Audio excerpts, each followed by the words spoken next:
masih semangat ya belajar hari ini. Tapi sebelumnya Miss mau tanya dulu, kalian udah sarapan belum?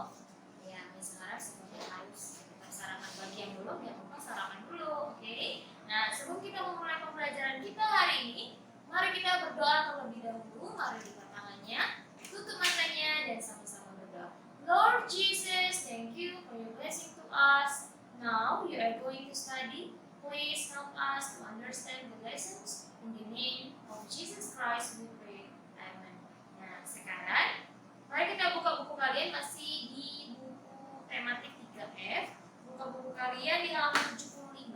Kita masuk ke pembelajaran kelima dan keenam. Ini di subtema ketiga ya. Nah, perhatikan di aktivitas pertama. Di halaman 75 itu ada teks bacaan cara kerja pembangkit listrik tenaga air atau yang disingkat dengan PLTA. Jadi apa itu PLTA? PLTA adalah pembangkit listrik tenaga air. Kalau sebelumnya kemarin kita belajar apa? PLTB atau pembangkit listrik tenaga bayu atau angin. Itu yang kemarin tentang energi angin. Nah, sekarang kita akan belajar tentang energi air. Nah, jadi bagaimana cara kerja pembangkit listrik tenaga air ini? Dari listrik dari air bisa menjadi energi listrik. Bagaimana ya caranya?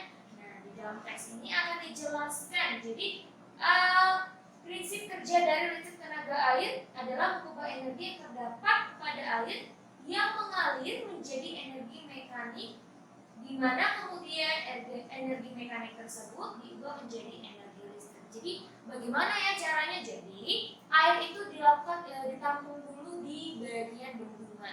Jadi setelah nanti dia akan dialirkan akan menjadi seperti air terjun, ya. Seperti ini dia akan dijelaskan nanti akan membentuk air terjun. Jadi air terjun inilah yang akan dimanfaatkan untuk menggerakkan turbin karena air akan menabrak-nabrak dari sudut turbin, ya, sehingga membuat turbin menjadi berputar. Nah, turbin ini adalah alat yang berhubungan dengan pembangkit listrik. Jadi bagaimana caranya? Nanti turbin ini berhubungan dengan generator. Nah, jadi dari generator inilah selama dia berputar dia akan menghasilkan energi listrik secara otomatis. Nah, setelah mendapatkan energi listrik tersebut, maka tenaga listrik inilah yang kemudian seperti PLN ya, oleh PLN dialirkan ke rumah-rumah. Jadi listrik kita itu bisa juga dialirkan dari tenaga air ya, atau dari energi air atau PLTA ya. Pembangkit listrik tenaga air. Jadi bagaimana dari air bisa jadi listrik ya? Jadi itulah tadi airnya ditampung dulu, terus kemudian ditaruh di bendungan, kemudian nanti airnya dialirkan seperti air terjun. Kemudian air terjun ini akan mengenai ke bagian turbin, menyentuh ke bagian sudut-sudut turbin tersebut. Kemudian turbin tersebut akan berputar. Dan turbin tersebut berhubungan dengan generator yang akan secara otomatis akan menghasilkan energi listrik. Nah, energi listrik inilah yang dialirkan ke rumah-rumah kita seperti itu ya. Nanti kalian baca lagi teksnya di halaman 75 ini, kemudian kalian kerjakan 5 pertanyaan yang ada di bagian bawahnya. Apa kepanjangan dari PLTA? Pembangkit listrik tenaga air, sudah ada ya. Kemudian kalian jawab lagi untuk nomor 2 sampai dengan nomor 5.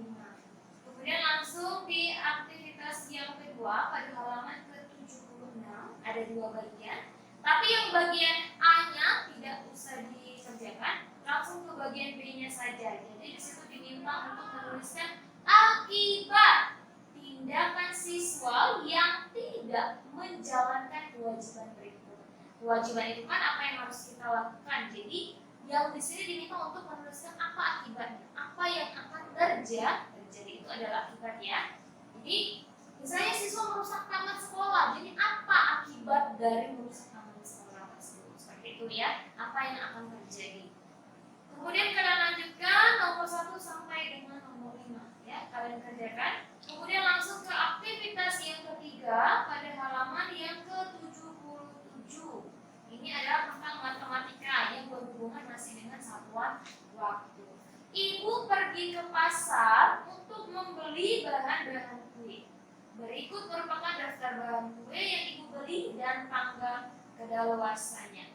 Jadi ini ada 5 bahan kue, ya, bahan-bahan untuk pembuatan kue beserta dengan masing-masing tanggal kadaluarsanya, ya. Jadi tanggal kadaluarsa itu artinya adalah batas penggunaannya. Jadi kalau masih digunakan itu sudah tidak bagus lagi, bahkan akan berakibat menjadi apa? Menjadi tidak baik bagi tubuh, akan menyerang tubuh, bisa jadi penyakit, pokoknya tidak bagus. Kalau kalian beli makanan juga, ini peringatan ya. Kalau kalian beli makanan, ciki-cikian, boleh anak-anak belajar lihat tanggalnya dulu, ya. Lihat tanggal batas penggunaan, batas kita makan itu tanggal berapa. Kalau sudah lewat, nanti kita bisa sakit, bisa diare, bahkan berarti bisa keracunan, ya kan? Jadi anak-anak perlu lihat tanggal kadaluarsanya, ya.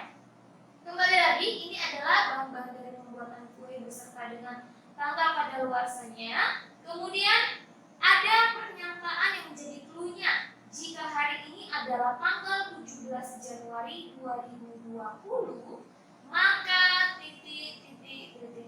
Jadi apa sesuai dengan pernyataan 1-5, tentukan sisa waktu kadaluarsa masing-masing bahan kue.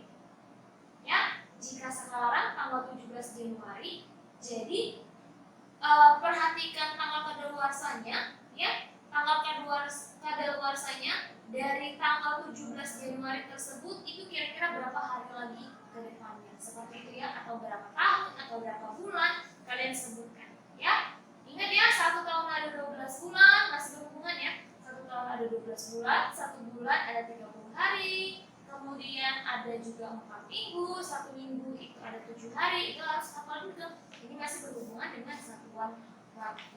Nanti kalian cari setiap jawabannya ada nomor 1 sampai dengan nomor 5. Sampai dengan nomor 5 itu perhatikan, urutkan dari yang paling lama masa kadaluarsanya hingga yang paling sebentar. Ya, jadi kalian susun 1 sampai dengan nomor 5. Oke, itu untuk yang aktivitas ketiga. Kemudian kita masuk ke pembelajaran ke-6. Karena di aktivitas kelima dikit ya, ada 3 aktivitas. Sekarang ke halaman 78.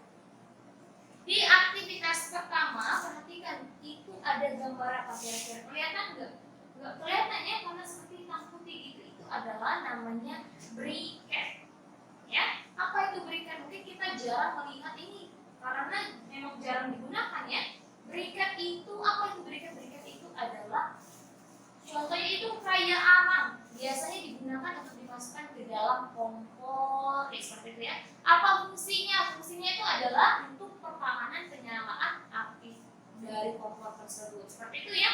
Itu adalah briket, tapi jarang sekali kita temukannya. Jadi briket ini merupakan energi terbarukan pengganti batu bara. Ya, ini ada nanti dijelaskan bagaimana fungsi dari briket tersebut, apa saja manfaatnya dan bagaimana cara menggunakannya. Nanti kalau dibaca ya. Jadi briket itu sebagai pengetahuan tambahan bagi kita. Dan Miss juga jarang lihat ini, bentuknya itu seperti arang. Ya, fungsinya untuk pertahanan penyalaan api ketika kita mau masak. Nanti kalian baca lagi ya. Informasinya ada 1, 2, 3, 4 paragraf. Kemudian setelah kalian membacanya, kalian jawab di halaman 79. Itu ada 5 pertanyaan, ada 2 bagian ya. A, B, ada 3 bagian A, B, dan C. Tapi ini minta yang A-nya saja, yang B dan C-nya tidak usah. Kalian kerjakan sesuai dengan teks bacaan di halaman 78. Kemudian langsung di halaman 81 pada aktivitas yang ketiga itu adalah pembelajaran tentang PPKN, masih tentang kewajiban. Ya, kewajiban itu apa yang harus kita lakukan.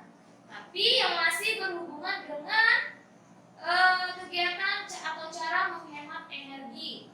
Kalau yang A ini, kalian diminta untuk menuliskan 5 kewajiban yang kamu lakukan sebagai siswa dalam menghemat energi saat di kelas. Ya, sebelum-sebelumnya sudah pernah dijelaskan. Kalian sebutkan ada 5 bagaimana kewajiban kalian tentang menghemat energi saat di kelas. Seperti itu ya. Kemudian yang bagian B itu ada gambar, sama seperti gambar di pembelajaran sebelumnya. Itu ada gambar kelas ya, tapi kalau ini kelas, kalau kemarin di rumah, ini sepertinya di kelas. Kelasnya berantakan. berantakan. Jadi di sini diminta untuk kalian menuliskan kewajiban atau apa yang harus kalian lakukan sebagai murid sesuai situasi pada gambar berikut ini, gambar kelas yang kotor seperti ini ya. Jadi apa saja kewajibanmu kalian tulis di bagian titik-titik yang ada di sebelah gambarnya. Oke, paham ya? Nah, itu untuk yang aktivitas ketiga. Kemudian langsung kita langsung ada 3 aktivitas ya. Kemudian langsung ke halaman 82.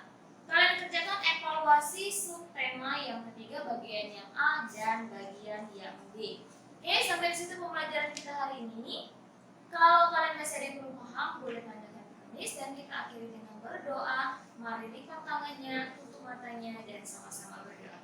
Lord Jesus, thank you for your blessing to us. Now we are going to finish our study. Please help us to remember our lessons. In the name of Jesus Christ we pray. Amin. Selamat belajar.